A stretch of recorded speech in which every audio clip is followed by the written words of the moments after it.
সান Marino football দলের বিপক্ষে গতকালকে তাদের মাটিতে আমরা যে ম্যাচটা জিতলাম, এটাকে মূলত চিত্রিত করা হচ্ছে যে ইউরোপিয়ান একটা দলের বিপক্ষে ইউরোপে গিয়ে বাংলাদেশের জয়।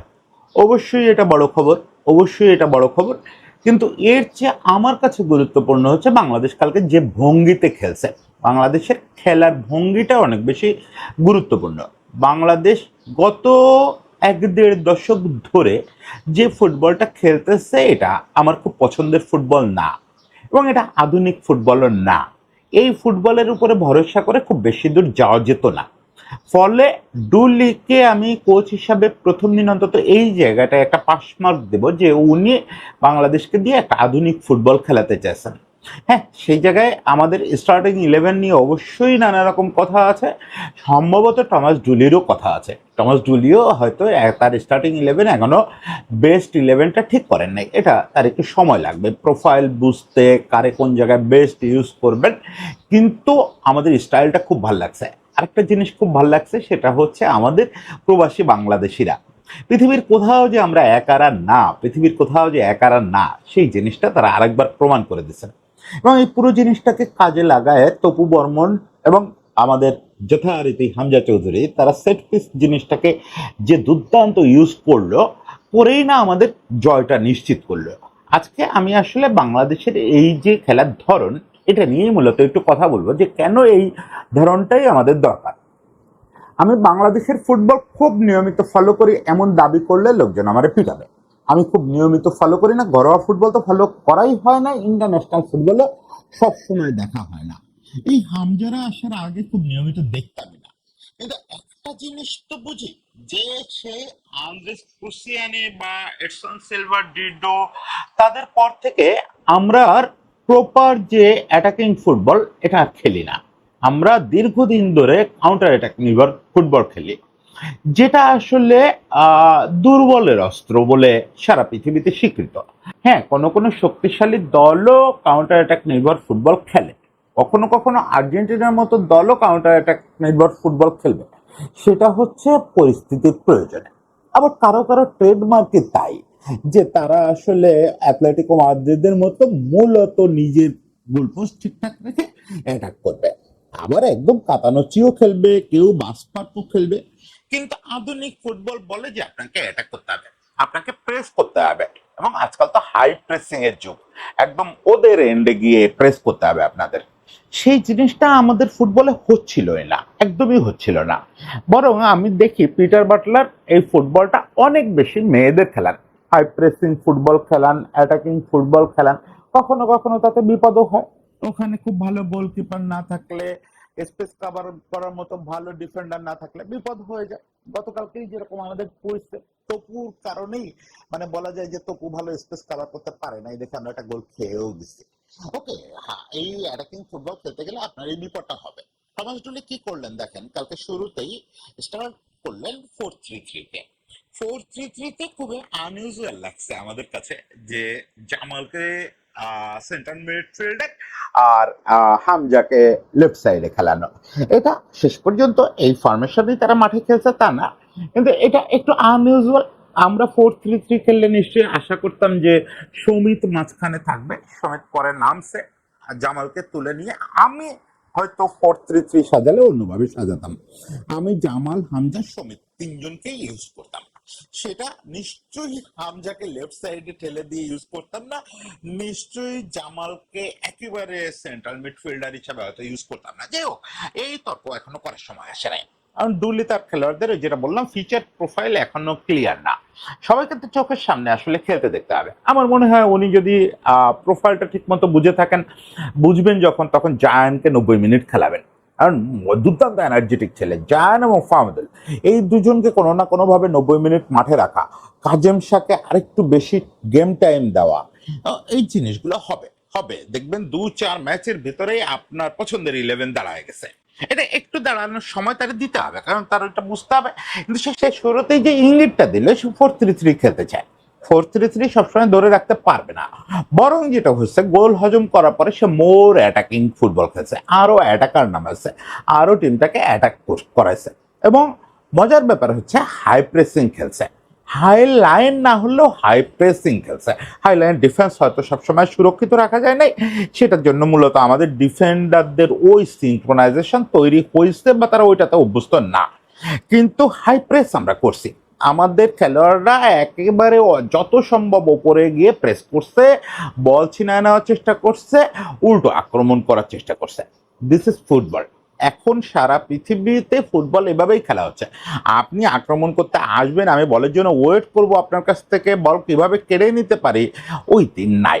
এখন আপনাকে প্রাগমাটিক হইতে হবে, প্রাগমাটিক হয়ে ফুটবল খেলতে হবে। এবং খুব মজার ব্যাপার হচ্ছে, যেটা very unlikely to Bangladesh, Bangladesh physically able খেলোয়াড় একটু কম পায়, কিন্তু এখন তো সৌভাগ্যক্রমে আমাদের টিমে হামজা চৌধুরী, ফাহমিদুল যদিও পুরো 90 মিনিট একই রকম পারে না, জায়ান, এরকম সব অসাধারণ, মুরসালিন তো একেবারে তার ক্যারিয়ারের শুরু থেকেই দুর্দান্ত এনার্জেটিক ছেলে, এরকম সব এনার্জেটিক ছেলে আছে যারা এটাকে অংশ নিতে পারে, 90 মিনিট সমানে প্রেস করতে পারে। ফলে আমরা কেন না হাই প্রেসিং খেলবো, এটা আমাদের এখন স্ট্রেংথ হওয়ার কথা।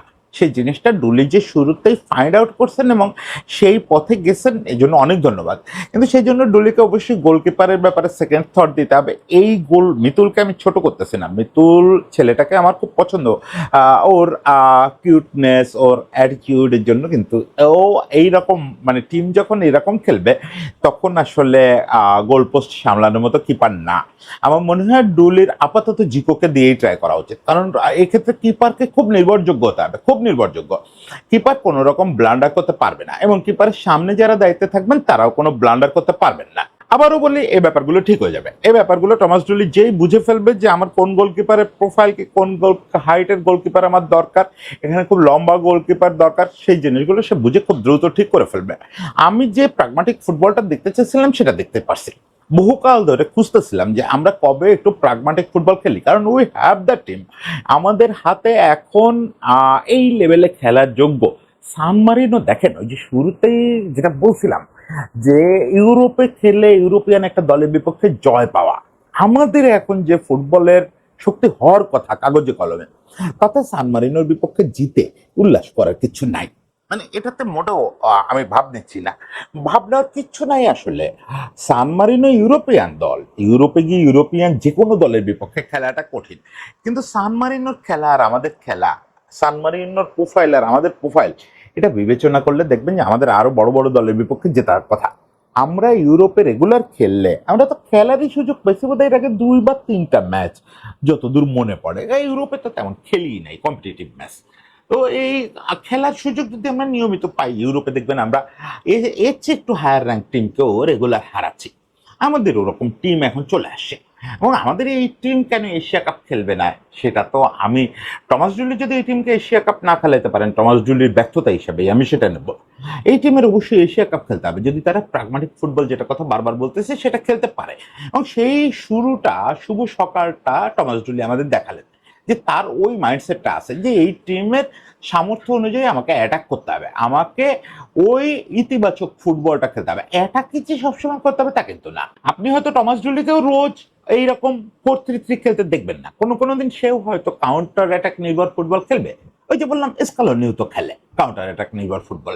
এটা তো অপোনেন্ট বুঝে আপনি ডিসিশন নেবেন, কিন্তু সেটাও যেন ইতিবাচক হয়, সেটাকেও যেন লোকে বাস পার্কিং বলে না বোঝে। আর বাস পার্ক করে জিতে যাওয়ার মতো টিম আমরা না, আর আধুনিক ফুটবল এটা খুব কঠিন। দেখলেন না মিকায়েল আর্তেতার মতো মানুষ, সে বাস পার্ক করতে গিয়ে আওলায় ফেললো। মিকায়েল আর্তেতার মতো, মানে ওই সে কালকে আমি এর মাঝে কন্টেন্ট করলাম যে ওই ব্যাটল অফ গার্দিওলা স্কুল, সেখানে আমাকে ওই কন্টেন্টটা দেখে আমার এক বন্ধু ফোন করছে যে যাদের কথা বললে তো ঠিক আছে, কিন্তু গার্দিওলা সরাসরি যে স্টুডেন্ট, ও তো গার্দিওলা স্কুল থেকে শিখছে হচ্ছে যে গার্দিওলা কি কি করে ওগুলা করবো না। যাই হোক, এটা আর্তেতার পার্সোনাল ব্যাপার। আর্তেতা দেখেন বাস পার্ক করতে গিয়ে সে কিন্তু বিপদে পড়ে গেছে, বাস পার্ক করে মরিনো ছাড়া সাকসেস পাইছে কে? এবং আজকের দিনে আমার মনে হয় না মরিনো সেটা করতে যাবেন। এই যে রিয়ালে যাচ্ছেন, দেখবেন না যে মরিনো নেগেটিভ ফুটবল খেলতেছেন, হয়তো কাউন্টার অ্যাটাক খেলবেন, কিন্তু সেটা পজিটিভলি, কাউন্টার অ্যাটাকও খুব পজিটিভলি খেলা যায়। আমাদের মাঝে যে কোচরা আসছেন, ক্যাপ্টেনরা তো আমি কোচই মনে করি না, এছাড়াও যে কোচরা আসছেন তারা আমাদের পটেনশিয়ালটা বোঝেন নাই, তারা আমাদের দিয়ে ইতিবাচক ফুটবল খেলার নাই। কিন্তু আমাদের ডিএনএ তে ইতিবাচক ফুটবল, এটা আন্দ্রেস ক্রুসিয়ানি। আমি তখন টুকটাক ফুটবল কভার করতাম, এই আবাহনী মাঠে বসে আমাকে একদিন বলতেছিলেন যে শোনো মেট, এই বাংলাদেশের খেলোয়াড়দের অ্যাটিটিউডই হচ্ছে অ্যাটাকে, এরা পজিটিভ ফুটবল খেলতে চায়, এদের দিয়ে তুমি যদি নেগেটিভ ফুটবল খেলাও না, ওটার রেজাল্ট আসবে না। এটা ও লাতিন মানুষ ডিডো এটা মনে করতে, তো সেই জিনিসটা টমাস জুলি মনে করতেছে। আমি টমাস জুলির প্রতি আপাতত খুশি এই কারণে, এখনো প্রশংসায় ভাষায় দেওয়ার কিচ্ছু ঘটে নাই, উনি টিমই বুঝেন নাই এখনো, ওনার খেলাই তো আমরা দেখতে পারি নাই এখনো পর্যন্ত, ওনাকে টাইম দিতে হবে। আই হোপ যে ওনার শুভ সকাল হিসেবে যেটা করণীয় সেটা করছেন। তবে এই টমাস জুলির পাশাপাশি এবং এই ফুটবল স্টাইলের পাশাপাশি সবচেয়ে বেশি আমার বলতে ইচ্ছা করতেছে গ্যালারিতে থাকা খেলোয়াড়দের কথা। মাঠে তো 11 জন যা খেলার খেললোই, তপুদা দুর্দান্ত খেললো, হামজার কি বিউটিফুল সেট পিস, হামজা তো হামজাই। কিন্তু এই 11 জন পরে 6 জন, মোট 17 জন খেললো আমাদের হয়ে। কিন্তু মাঠের বাইরে গ্যালারিতে এরা কারা খেললো, কি বিস্ময়কর। আমরা চিরকাল একটা কথা মজা করে বলি যে মঙ্গল গ্রহেও যদি আমরা যাই, দেখবো ওখানে একটা বাঙালি কমিউনিটি আছে। দুষ্টু বন্ধুরা অবশ্য ফান করে বলতো যে ওখানে একটা গোপালগঞ্জ গ্রুপ একটা আর একটা নোয়াখালী গ্রুপও পাওয়া যাবে, এরা গ্রুপিংও শুরু করবে। কিন্তু আমার আজ কালকে মনে হয়েছে যে প্রথম অংশটা খুবই সত্যি, আমরা মঙ্গল গ্রহে গেলে আসলে বাঙালি কমিউনিটি পাবো, এবং তার মধ্যে কোনো গ্রুপিং পাবো না, না গোপালগঞ্জ না নোয়াখালী, সবাই বাংলাদেশি। দেখেন এই সানমারিনোর মতো জায়গা, আমি বিশ্বাস করেন এই একেবারে মানে কিভাবে বলবো, ধর্ম তো বলতেছে, আমি কোনোদিন জানি না যে সান মারিনোতে আমার পরিচিত কোনো বাঙালি থাকে। আমার পৃথিবীতে প্রায় সব দেশে পরিচিত কেউ না কেউ আছে, আপনারও আছে, আপনাদের বাড়ির আশেপাশে আছে। সব দেশ বলতে যেসব দেশের নাম আমরা মোটামুটি জানি, ইউরোপের এই শত শত দেশে আমাদের পরিচিত লোক আছে, সান মারিনোতে আমার পরিচিত কেউ নাই। তাহলে এরা কারা হতে পারে? ওনারা সান মারিনোতেই থাকেন 2-4 জন।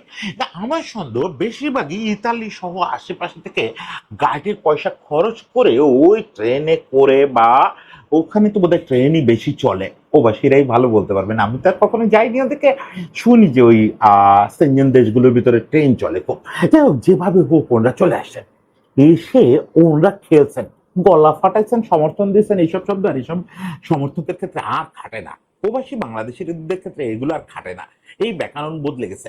আমাদের প্রবাসী বাংলাদেশিরা ক্রিকেট দলের জন্য, ফুটবল দলের জন্য বিভিন্ন সময় গ্যালারিতে যেটা করে সেটা আসলে খেলাই, আমাদের খেলাটা বাইরে, দেশের বাইরে গেলে যেটুকু যা হয় তার সিংহ আকৃতিতে এই মানুষগুলোর।